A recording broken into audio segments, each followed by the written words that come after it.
Hello, and how is everybody doing? Spike here in the Frugal Fixer shop.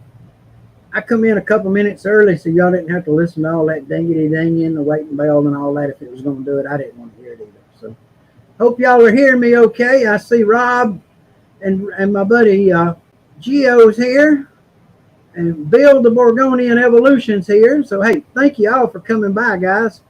Appreciate you coming, really. It's a Sunday afternoon. We're going to have a binge show after a while, so I figured we'd just get in a quick little check on everybody, see how everybody's doing, and, catch up a little bit before that happens. And let me tell you what's happening here. You never know. I might be on Thursday all the time, so I'm waiting to find out about that. But I will be doing Thursdays, and I just hadn't figured out the time schedule yet. So Thursdays are our day, and it may be 4 o'clock or it may be 10 o'clock. I don't know yet. I'm kind of waiting on somebody to assign my time. So see how that works.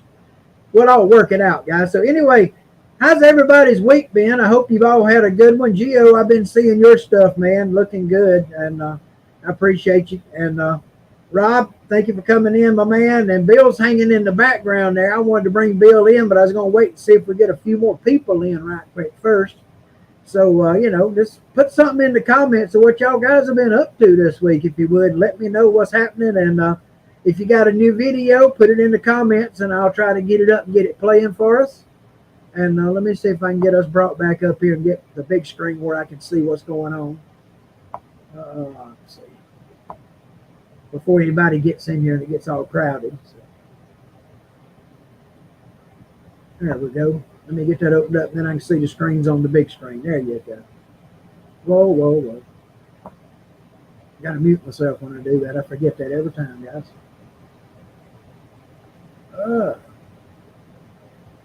So, Gio, yep, thank you, brother. I appreciate it. It's been a good week for me. I had a lot going on. I had a few visits with the wife and the doctor again this week. She's doing therapy twice a week, and well, therapy don't agree with her, so she does therapy and then she comes home and be sick. So, yeah, that's been going on way too long, guys, and I'm just got burned out by it. So, maybe it'll get better. We all hope so soon, okay? So, remember me in your prayers. I do thank you for that. But, yeah, guys, everything's been going well. I got my little base right there, and it's real close to done. I got like 8 coats of True Oil on one side and 6 on the other. So what does that tell you? I got 2 more coats of True Oil to put on the back. Yep, that's what's coming this evening. So I'm going to do that this afternoon while Ben's on. And then I got a question for anybody that knows. What's the best way to polish True Oil, guys? When you got a True Oil finish, it's all finished and locked in good.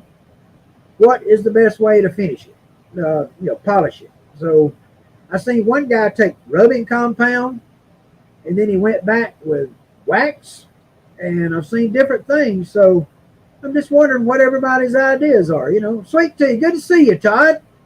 You're not late, man. We come on in here early today. We started a few minutes early, and we just wanted to chat around, see what was going on in the world, and a few people had come in and come with us. We'll all appreciate it, guys. But, yeah, look for us to move on Thursdays full time now. We just don't know the time yet, so we'll get there.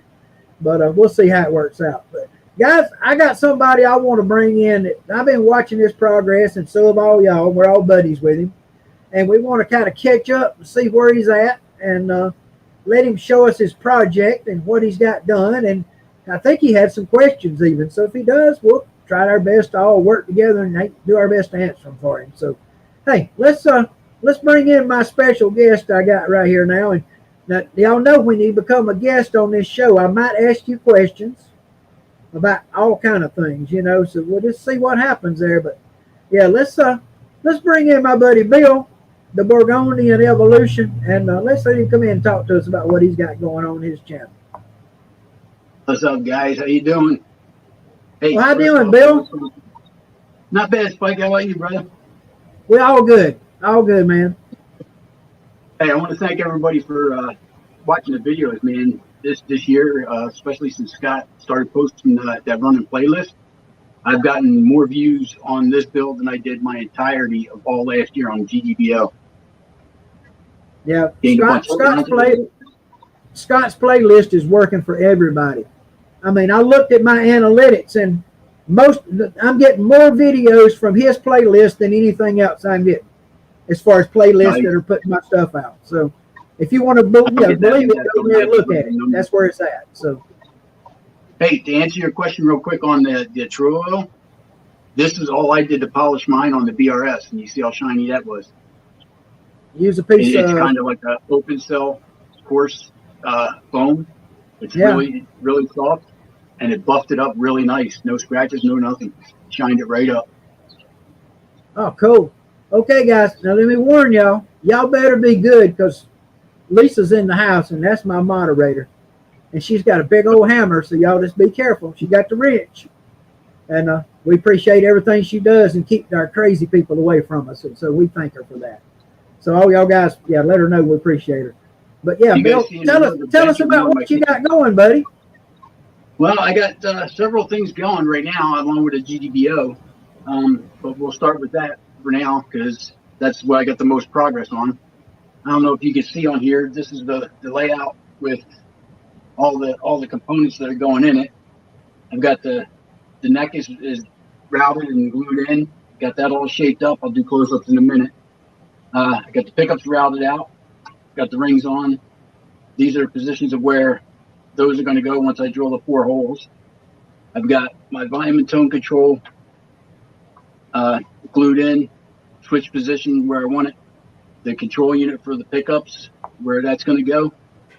And get all that out of the way real quick. And what I was going to do was I was going to route or drill in from the back where the jack is, and it's just too far to reach in with the tools that I've got. But I wanted to do it with no cover plate, so I'll start there with that. You can see the plate is in. Get it backwards, and I've mounted. It's a strap plate, but it's facing up. Most people play with a strap, and you hang your cord off your strap and bring it down around, so it's in the way. Why not just do the angle part and put it right in there? Comes up over your strap and out of the way. You're not bending cables. You're not breaking off ends. It's just less stressful on the jack, and it looks like it might be more comfortable for wires hanging.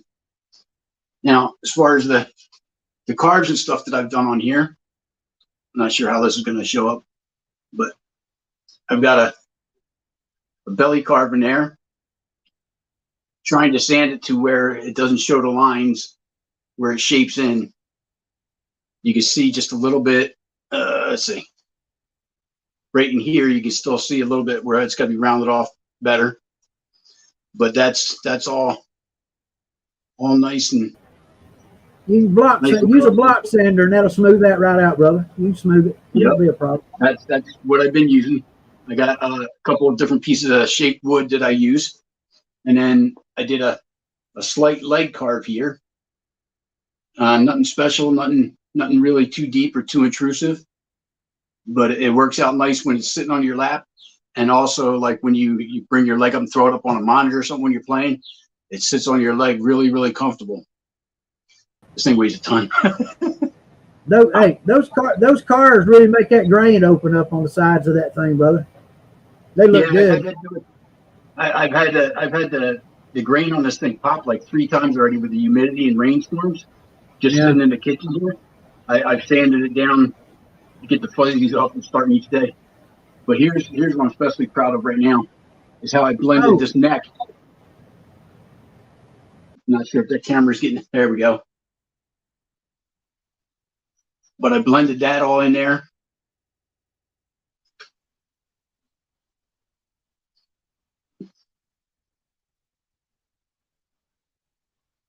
Not sure how good that's showing up, but it's all blended in. I still got a little bit of a high spot right here that's got to go, but we're working on it. But I think that blended in really, really nice. It's really comfortable. You can get pretty much all but my pinky up on the 6th fret. So there's no problem with the reaching the strings or anything. A friend of mine keeps telling me he wants to see this part here rounded off like a strap, but I don't know. That's not traditional for an Explorer. But there it is. That's the progress on that. Other than what I plan to do as far as color-wise, Todd hooked me up big time with some major paint for this. What I'm going to do is the whole top of the body, the whole face is going to go white. I was going to do the chopper from Easy Rider.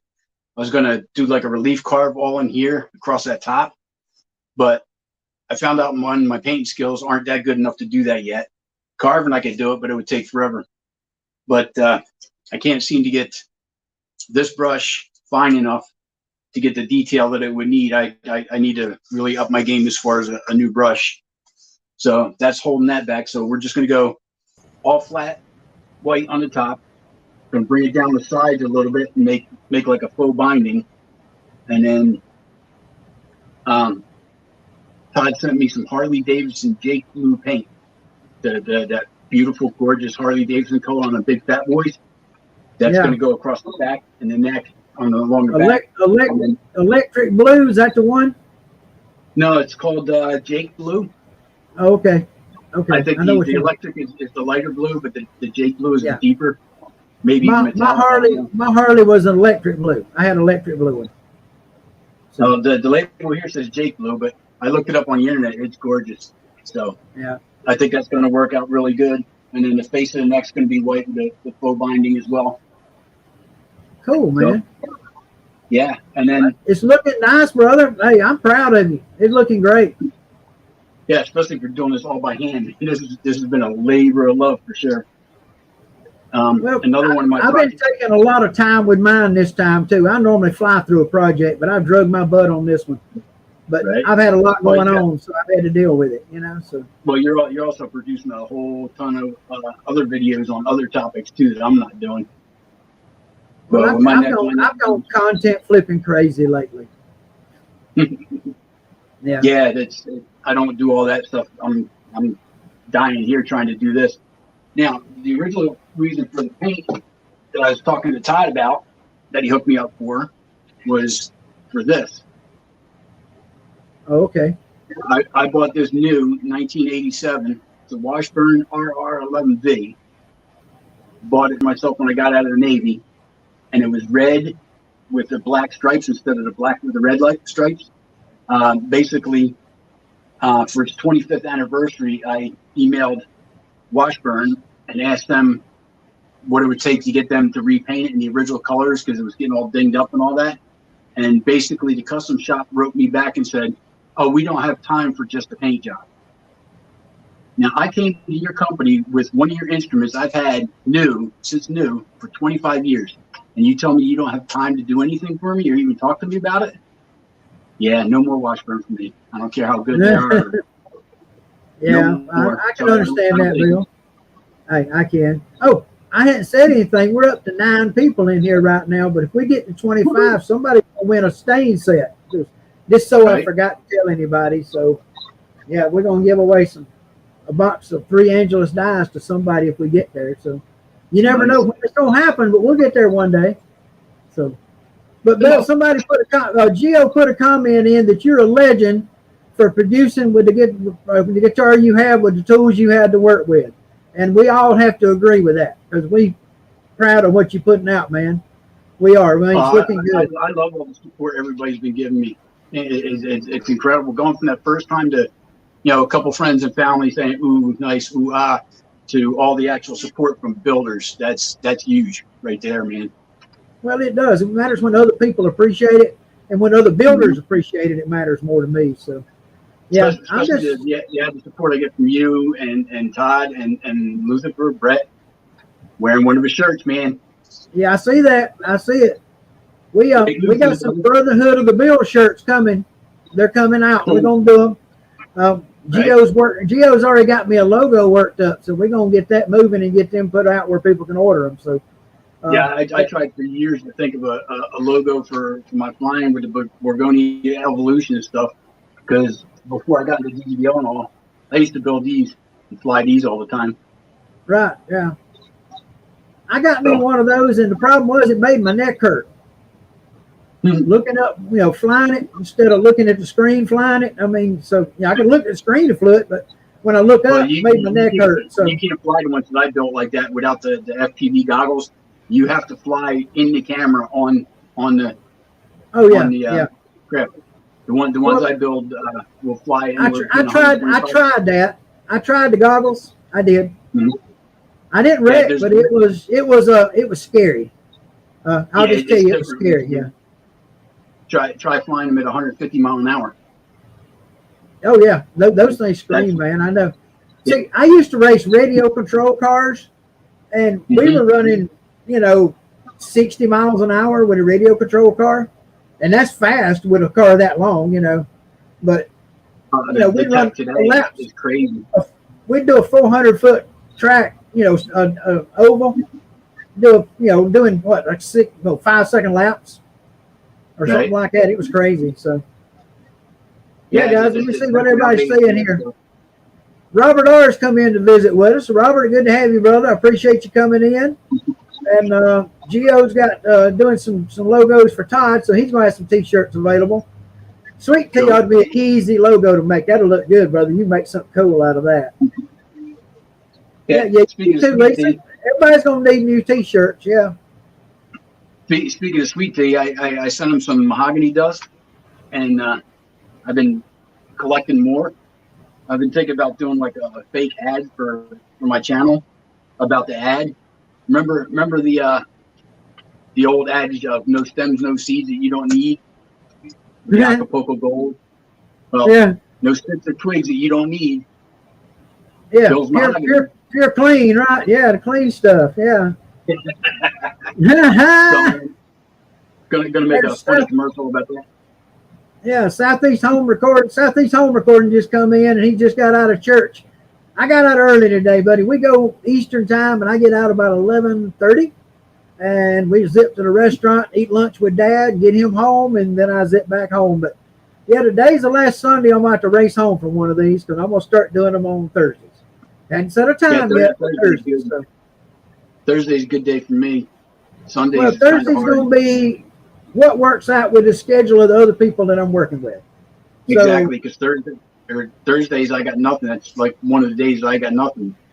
Tuesdays and Wednesdays I raid with one of my video game guilds, and then Friday nights and Saturday nights I raid with another on the high level raids.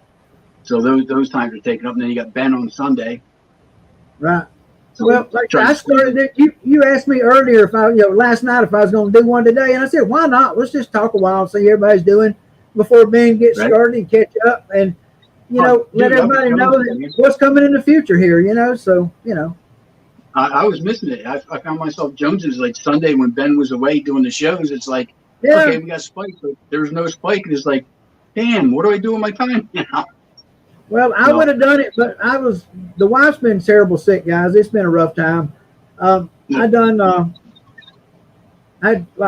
guess she seems to get sick Sunday nights or Mondays, which is terrible because you go to the emergency room then, and it's an awful mess. Because I don't know what the deal is in emergency rooms, but Sunday night and Monday, they're full of people that are in there to get a doctor's note. It's all they want, and then they'll walk out the door. Right. I don't know what that deal's about, but yeah, But yeah, we've all been missing Ben's stream, that's for sure. Lisa, yeah, we have. He said, that's not maple dust. That bag looks suspicious. Rob said that bag looks suspicious. Yeah. But hey, I could give you a lot of sawdust you want. I got a 55-gallon dust collector out back. No. I am not sifting all that. The worst part about mahogany. It's got good stuff in it, though. It's got ambrosia maple and sycamore and walnut and all that stuff in it where I've been cutting it up. The mahogany? Yeah, no, that's mahogany dust. Sifting that out. It's not the sifting. It's not the breathing it. It's the dust boogers the next morning. Well, guys, that's a $high pile of sawdust in that barrel. If you get to thinking about it, that's all expensive wood. It's going out to the dust collector, and I'm not having to sweep it up, so I'm happy. That's the Yeah, main but thing. Yeah. sorting out the little grains to get it. Nah. Yeah. Oh, no, thank you. Let me see. Uh, Robert R. says his uncle used to race RC cars and boats and planes. He worked as an airplane engineer. Oh, cool, man. I flew airplanes back in the day before drones were a thing. And my neck bothered me then, so I got out of them and I started racing the 10th scale electric cars. And I raced those really seriously to a point where I, got obsessed with it. And I raced at Whippoorwill in Florida. I raced in Georgia, Virginia, Ohio. I raced carpet tracks, dirt tracks, asphalt track, concrete paved tracks, oval track.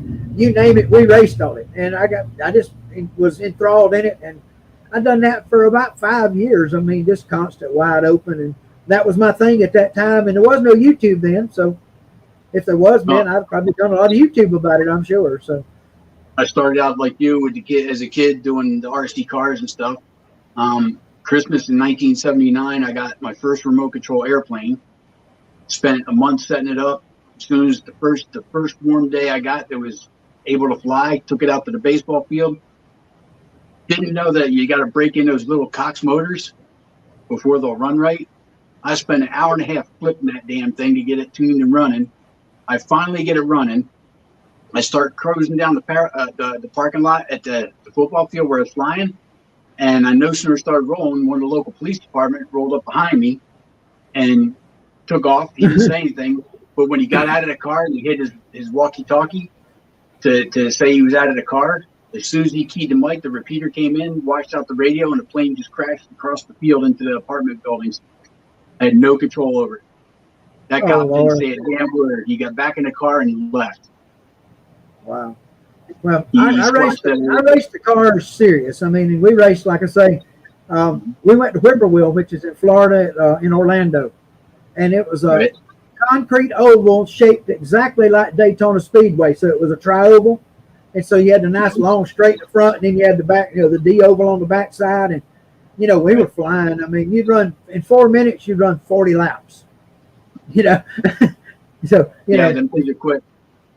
Oh yeah, zooming, and it got vicious at times. People played rough, but especially different teams, because people would have teams that they play, raced for a team, and they would actually kind of do all that. So pit maneuvers are real. I got took out by some people, but I took a few out to get even too. Don't worry.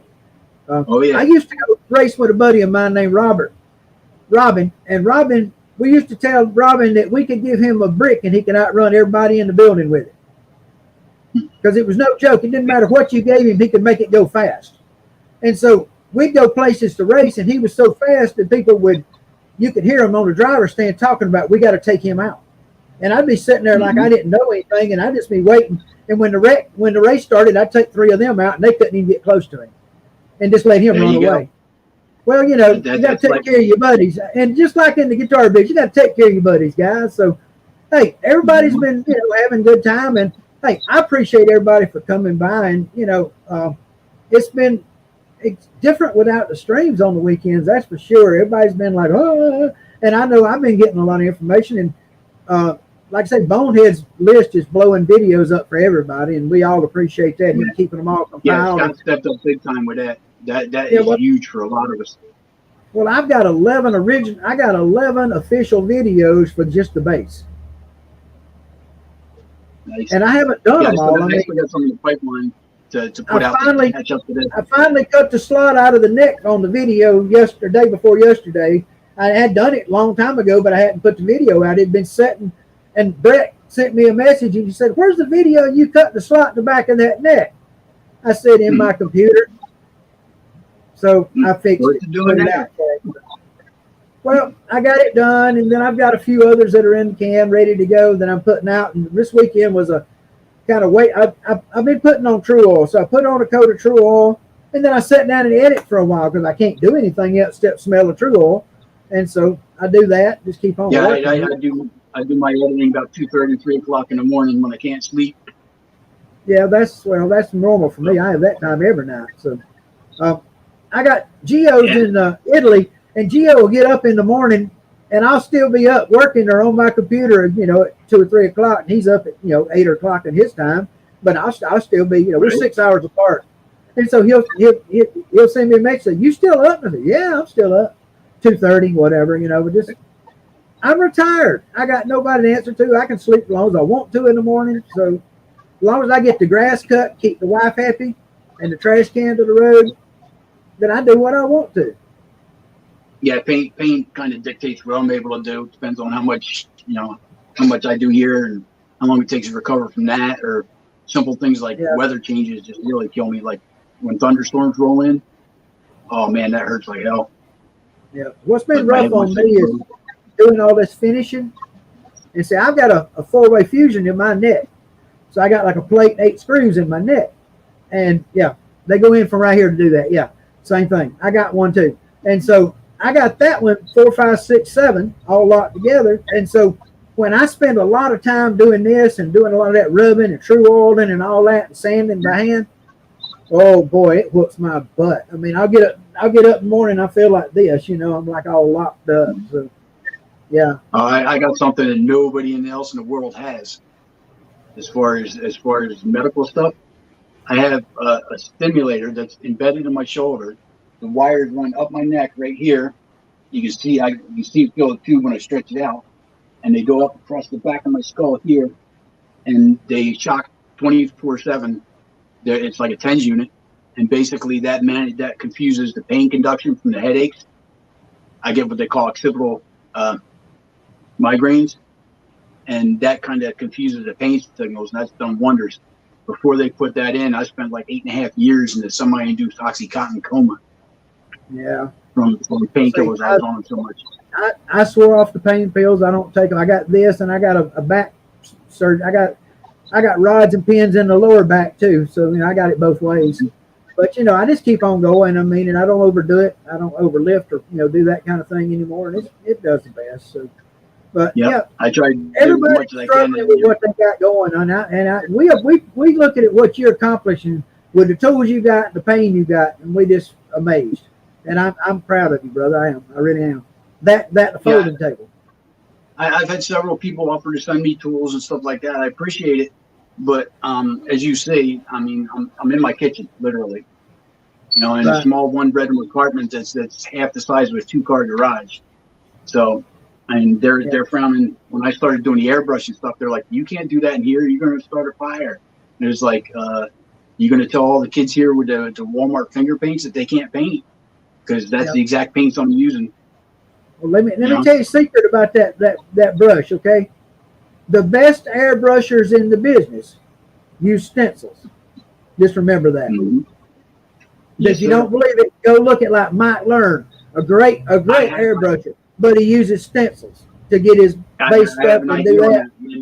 Everybody's cutting out these cardboard and paper stencils and selling them for really expensive prices. Next time you go to the grocery store and you get you a box of those strawberries, save that plastic container, cut that square part out of the top of it, that plastic, you can make all the stencils you want. Yeah. Well, you see what I'm talking about. Those stencils are the secret to an airbrush most of the time. You're going to do your fading and stuff out with a lot of control, but your base stuff is an airbrush. I understand that way. So, that's not me. I'm not. Okay, guys, understand. I use these dies because I'm not artistic. The dies let me make a mistake and then go back and change it till I like it. If I don't like it, I just keep taking it back, putting more, thinning it, whatever, till I get like it.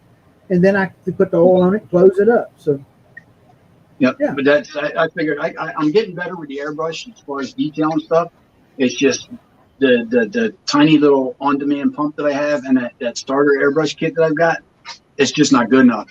If I can save up and get me one of those Iowata, I'm looking at an HPC.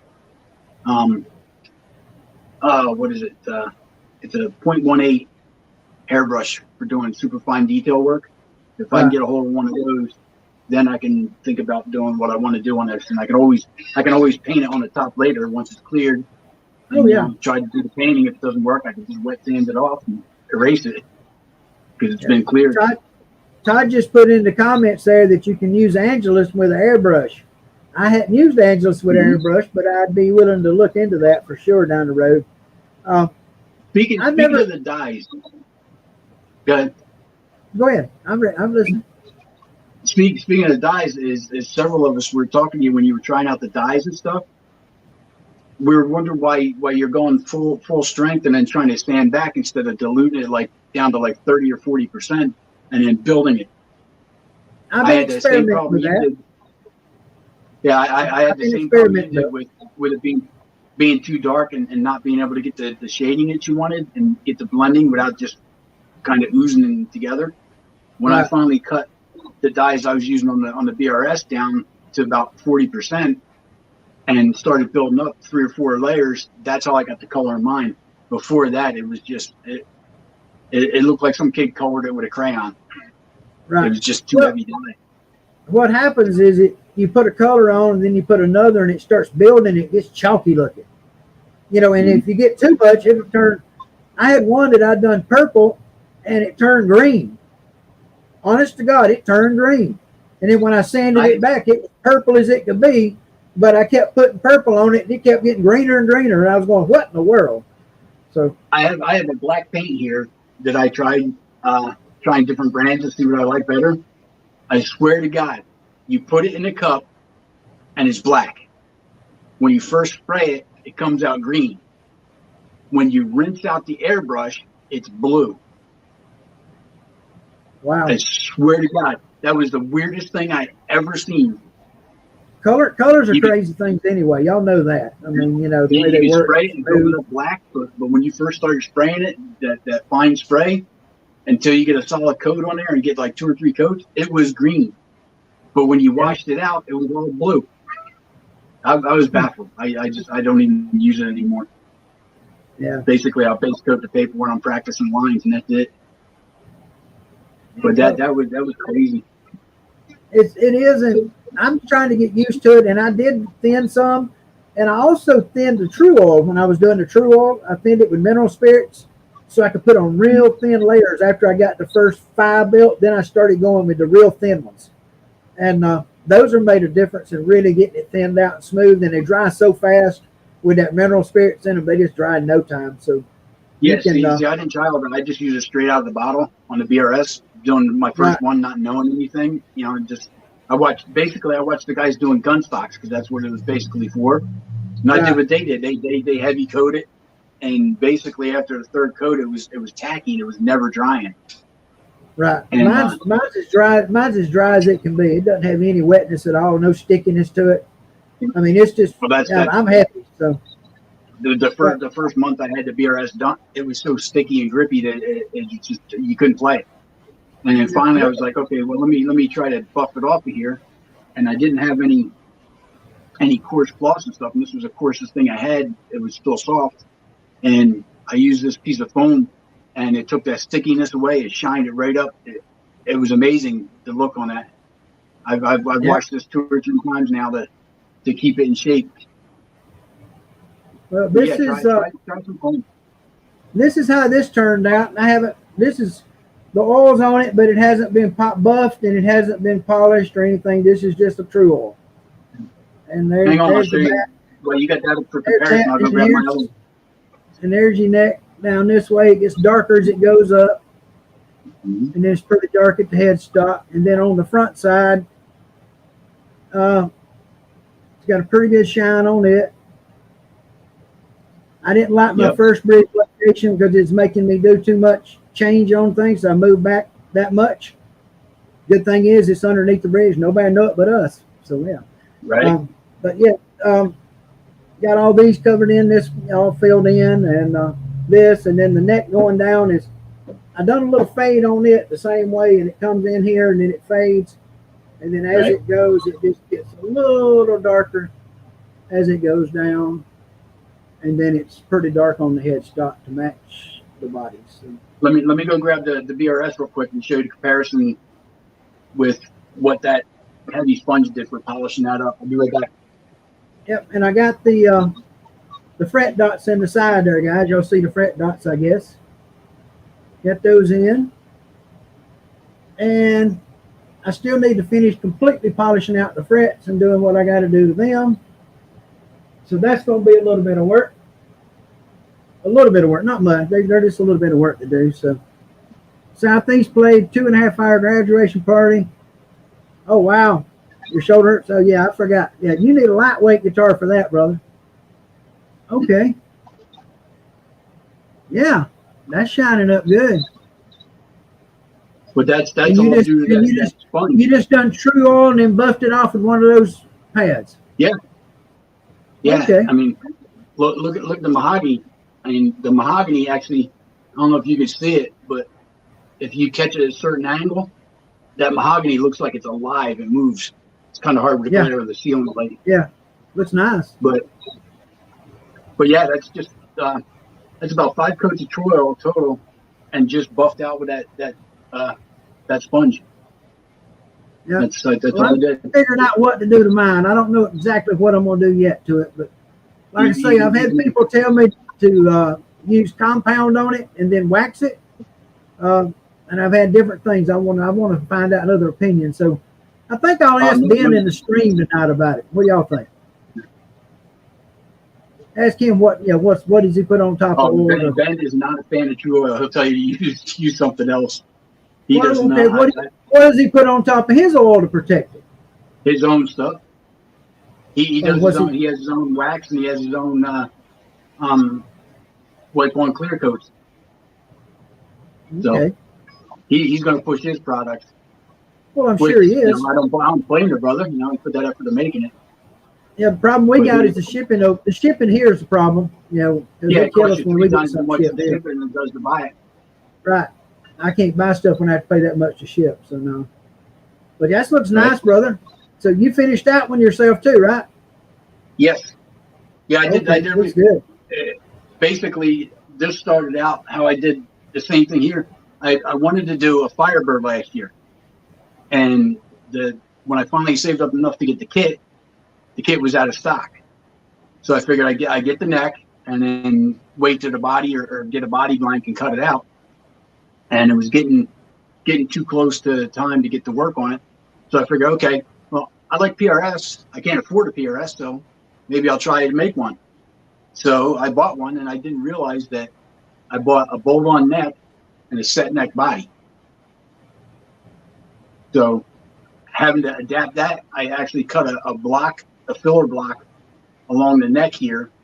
I remember seeing that, yeah. The bolt-on part came out to here. I had to shape all that off and blend that into the piece that I added to it. But basically, it's the same thing here.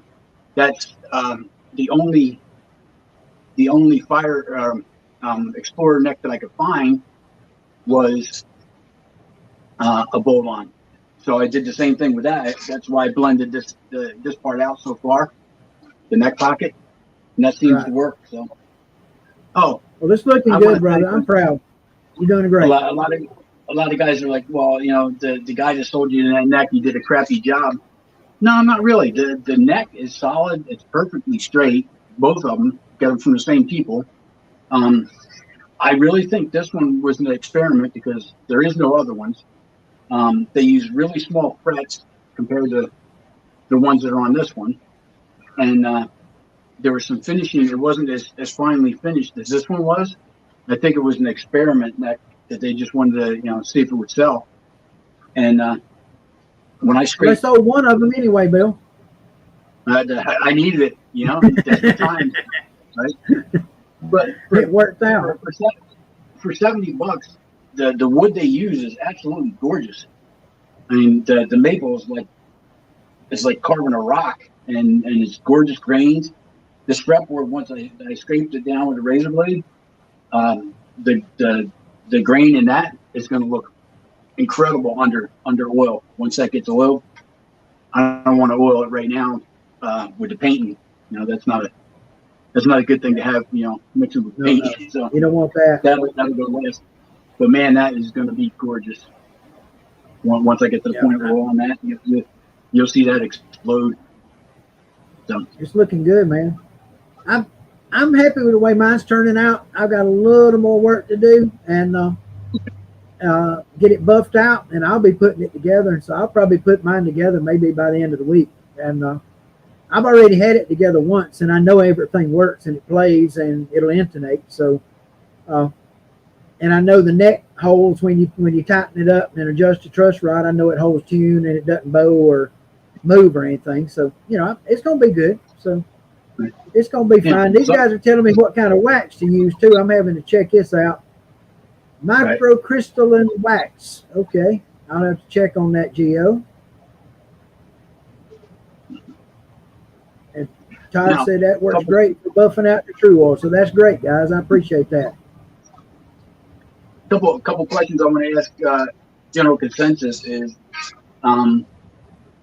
as far as the body, should I continue hollowing out from the jack port straight in and make it so there's no covered plate to make, no holes in the back, just everything straight in through the back from the jack plate in? Do I go through that nightmare of digging all that out, or do I just route the back out and make a cavity and make a plate to bullet? And then, well, as far as what I was planning with this, the gold chain rope, this is what I've got going here. There we go. Route a small channel all the way around the edge of the guitar, make that like the binding on the face, and then glue that in just like that. Oh, okay. It's nice and flat, but I'm thinking about doing that for like a binding on the front. I don't know if I want to take the chance on screwing that up and having to sand that deep to get rid of it if I mess it up, or is that effort going to be worth it? And then that's the blue. It's kind of sanded off now, but that's the blue that God sent me. Yeah. That's you the blue color that's going to go on it. Right. You were talking about hollowing that thing out, Bill. What have you got to go into that guitar from that direction to hollow that out with? To be able to get in there, to be able to. I've got the drive wire thing for the Dremel tool for reaching in there. That's how I've gotten as far as I've gotten in there. I'm about maybe 2 or 3 inches in right now. Excuse me, but that's been almost like 2 days of carving with small router bits with stuff like this to get in there with it. But the problem I have with it is that would be great if it wasn't for that big the head that holds the bits in, that chuck, that big chuck. Oh yeah, makes it hard to get in there as far as you want to get. Yeah, well, I can get in as far as I want. I just can't get to the sides and keep them even. So having to do this with it all the time and swirl around, I'm taking a chance of going just a little too far and cutting through the body. That's a huge risk. Since it's being painted, it's not really. I think Todd put it best on that. Okay, he said, I think it comes down to time. If you feel like spending the time, then go in that way and do it. And he thinks it's going to look cool, and I think it'll be cool. I mean, my whole guitar was. I looked at the one T-Check done last year, where he carved that one-piece guitar. And he put a fretboard on it, which I didn't want to do. And then he made this cover on the front so he could get the wire from here to here. And I never could figure out why he made that big old cover just to get a wire from here to here, when you could have drilled through the strap button on the back end and drilled a hole all the way through and run that wire through, with a long skinny bit, and then put the strap button back in the end of it, and that wire would have dropped in, went into the went with the other. You got to be careful with the long bits, man, because if they hit a soft spot in the wood or a hard spot in the wood, they'll redirect. I know that, but it'll work. I mean, I'm the guy that drilled 4 inches into the heel of his neck to put his truss rod in. So yeah, I know you got to live dangerous sometimes. That was another option, was start with a small Forstner bit to go in, and then go with a bigger, longer drill bit, and maybe one more bigger drill bit, like basically get to like a 1-inch spade bit to ream out the hole. to get the depth that I want, and then go in with a Dremel and kind of route it out till I can get things to fit. And then you wire up all your stuff. Then you'll wire your stuff up and slide it in the hole and poke it up through the holes, right? Mm-hmm. Boy, that's going to be fun. Hey, it'll be cool, but it'll be a lot of work, but it'll be cool. I mean, it sounds like you're trying to do things like that, Bill, the hard way. Well, it's not necessarily the hard way. It's a different way. It's something somebody isn't doing, you know? Well, that's me. I mean, I want to do something different. I mean, that's the reason at one time we thought about taking a long drill bit and going in the headstock of this guitar and drilling that thing all the way into the back to put the truss rod in it. But the problem is that's 24 inches and that's neck's only that thick, and there ain't no way you're going to keep it that straight. So I said, no, not doing that. That's the reason I cut it and put it in the back. Not to mention you need the square parts on the ends for those blocks to fit into the truss rod to actually work. Well, I could get that. That wasn't a problem, but yeah, I could lock it down. But the problem was just getting it in there without it coming out the side or the back or wherever. And so that's the reason I cut it in from the back like I did. And I don't know if you watched the video, but I was so agitated when I was doing the video, and then I come to the point where I took that hammer and banged that piece of rubber and that piece of strap into the back, and there was no footage.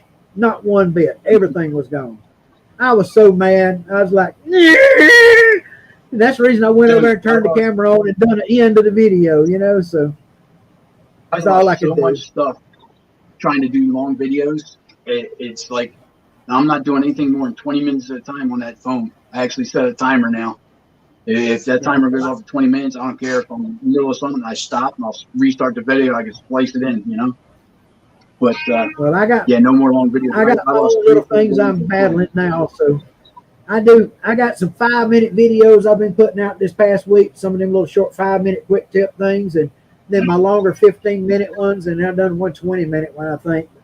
Yeah, it's just I got a lot of stuff piled up that's done, and like all the bass guitar footage is all in a file, and like there's the shaping the headstock, cutting down the levels and doing all that work, and the cutting out the back and put the control cavities in and the pickup cavities. I got all the footage for all that, but nobody wants to watch me do a 15-minute video of cutting control cavities in that bass.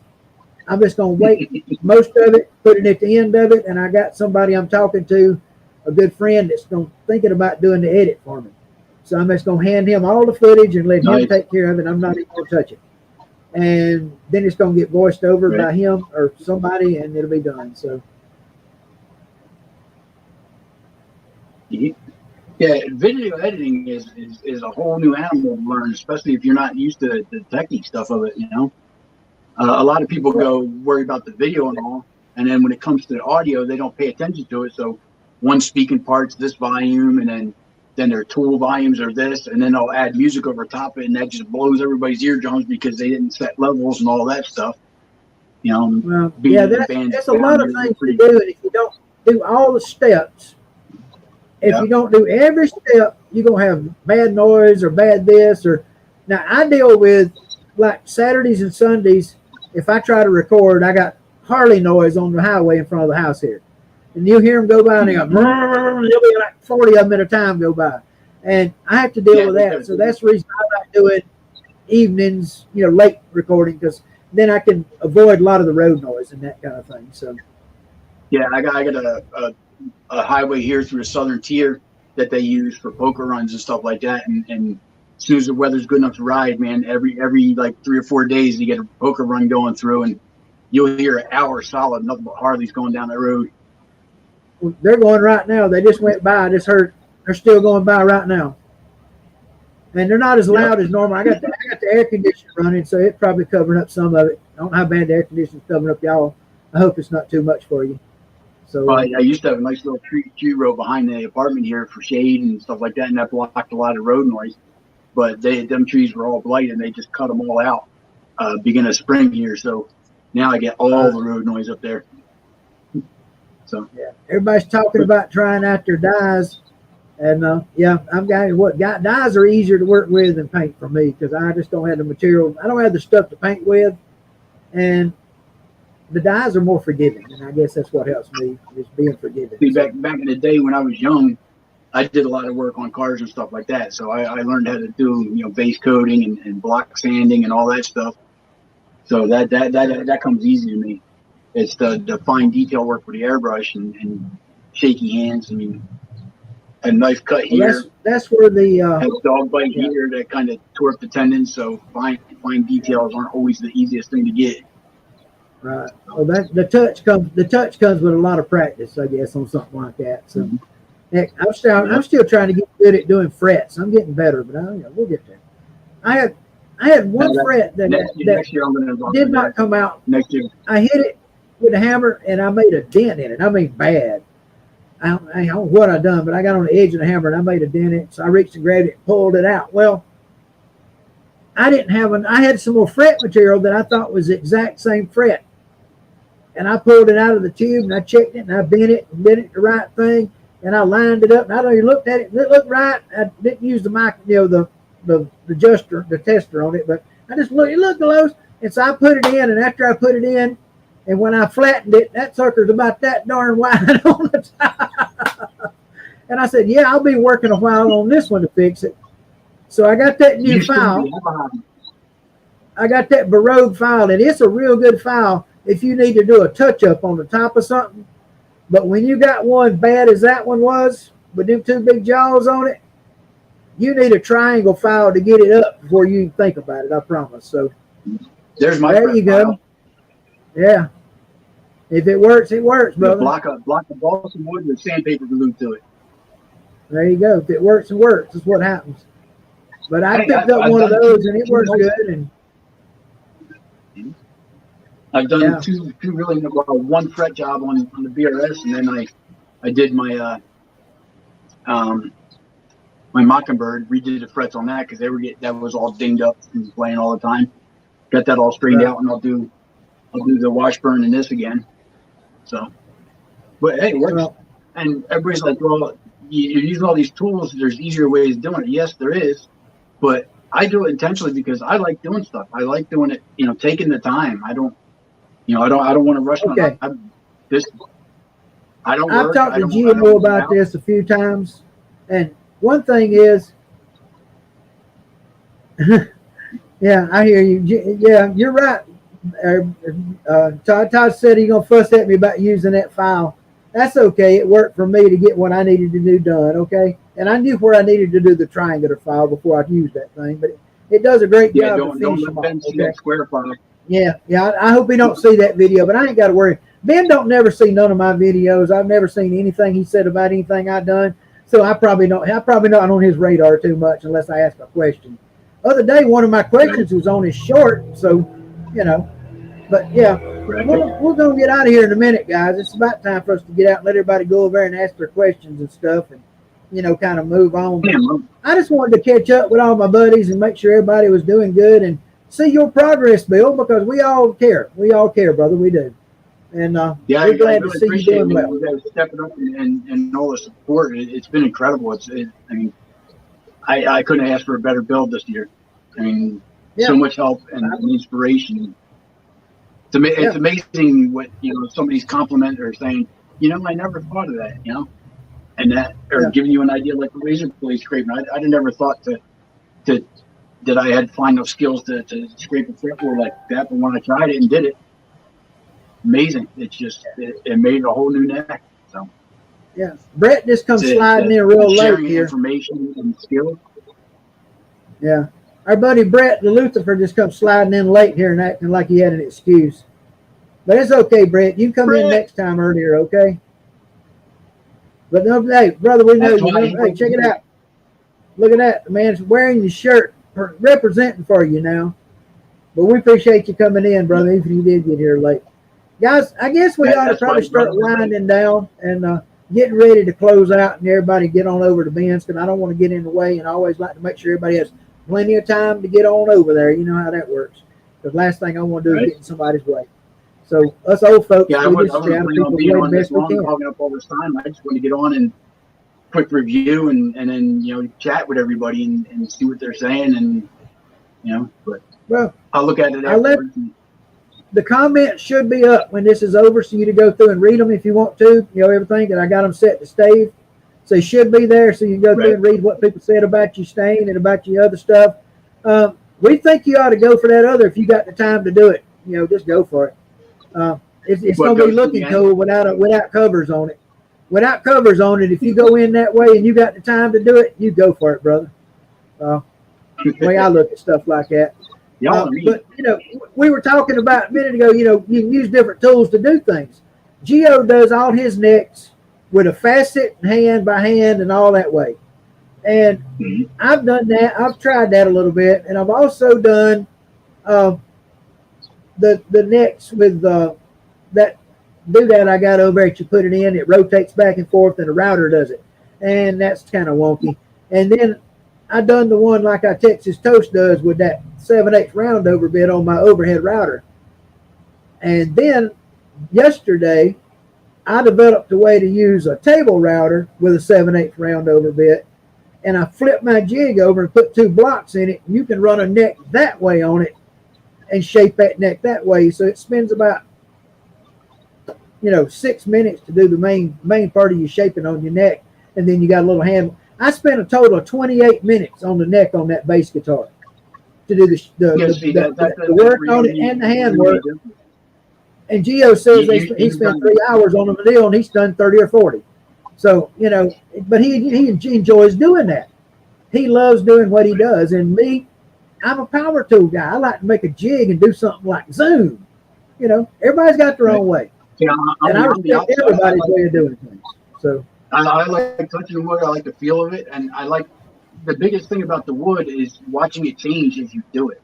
You know, that's the biggest reward. Watching a chunk of something become an actual work, you know, something that makes music. Yeah. Well, even if it's just something to look at. That one there done real good, and I played it yesterday. I pulled it out my last year guitar. I played it yesterday a bunch, and that one right there with the flames on it's coming apart and going into the thermoforming machine. So y'all watch for that. You think you sing crazy? You ain't sing crazy yet. So yeah, but guys, we better get moving. I kind of wonder how many people from last year even play the guitars that they built. I play mine 3 or 4 times a week. You know, I play mine pretty regular, but I've been so busy working. So, you know. Well, Bill, I'm going to kick us out of here. You be good, my brother. Thank you for coming by. I appreciate you sharing what you had. And if you got any questions ever, just come see us. We always here, man. We're helping you anytime we can. Yep. If you need something, holler at us. Thank you for all the support, man. That's a lot of love you're showing me. I appreciate it. We appreciate you. Go make some dust. Thank you, man. See you later. Okay, guys. Hey, thank you all for joining me. We got 5 minutes to get out of here, and I'm not going to take them all up. I'm just going to tell you this. I love y'all. I appreciate you all coming. Let's hang out together and see y'all on Thursday. I don't know the time yet, but Thursday will be my day. And so we'll be doing that, and that's coming real soon. And so, guys, take care of yourselves. Do the best you can. Do like Bill. Make something out of whatever you got and do the best you can do. Because I am so proud of what he's got going. I really am. And Todd, thank you for hooking him up with some paint. I offered him some stains, but you'd already got him some paint. So we got him hooked up, and he's happy. And I agree with the peace and love, Todd, no doubt.